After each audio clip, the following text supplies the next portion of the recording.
अशा पद्धतीने आमचे सकाळचे 4 तास गेलेले बीचवरती. दादा काय काय केलं 4 तासात? 4 तासात टाइमपास. काय शूटिंग झालं नाही, काय शूटिंग झालं आमचंच काय झालं. आणि पाणी पण एवढं चांगलं नाहीये की पाणी पण चांगलं ना, आतमध्ये उड्या मारू असं. हे फोटोग्राफर आमचे बकराम टाइमपास चाललेलं आहे इथे. गायडन्स येतात, त्या सांगतात असं पाहिजे रिक्वायरमेंट. टाइमपास चाललाय फक्त त्या फोटोग्राफरचा. फोटोग्राफर चांगले आहेत तसे, पण टाइमपास थोडं करतात ते आता. पाणी आहे ना. आपल्या दुसऱ्या लोकेशनला कधी जायचं सर? तिथं पाणी खराब आहे. शूट झालं आमचं पब्लिक आंबट होत चाललंय. इथं नाश्ता करून आलोय आम्ही आताच. मॅगी खाऊन आलोय. तुम्ही उपाशीची. तुम्ही उपाशीच मारणार आहे आज दिवसभर.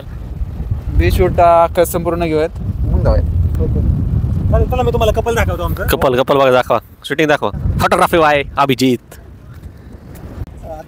बघा आम्ही फोटोग्राफर अभिजित फोटोग्राफी यांची उत्कृष्ट फोटोग्राफी. वर्सोली बीचवरचं आमचं शूट संपलेलं आहे. आता आम्ही रेवदंडा फोर्टवर चाललोय. आज पण आम्हाला जेवण भेटते का नाही काही माहित नाही. आता तिथे गेल्या बघू. नाश्ता झालाय आमचा. आता सगळे सामान घेऊन आलोय आम्ही. सगळ्या गाडीमध्ये टाकायचं. गाडी दाखवा. आपले 2 गार्स. ते गाडीत चाललंय टाकायचं. इकडे एक गाडी आहे. नवरीने परत तोच ड्रेस घातलेला आहे मळलेला. काही अडचण नाही तरी पण. आता नो अपील. ओके चला निघूया. बसा. पूर्ण सामान पॅकअप चालू झालेलं आहे त्यांचं.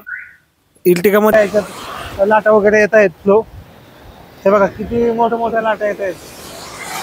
आणि आपल्याला जास्त पाण्यात काही जायची इच्छा होत नाही, बिकॉज आपल्याला पोहता येत नाही. सो रिस्क घेत नाही. आता बघू, पोहायला शिकायचं आहे आपल्याला लवकरात लवकर. हे बघा ज्यावेळेस मी शिकल त्यावेळेस मग पाण्यात जाईल. बट आता सध्या तरी काय आपण जाणार नाही. हे बघा भरपूर लाटा आल्यात. हे बघा ही लाट तिकडे. पूर्ण आवाज तुम्हाला येत असेल. एकंदरीत मस्त छान वाटतंय.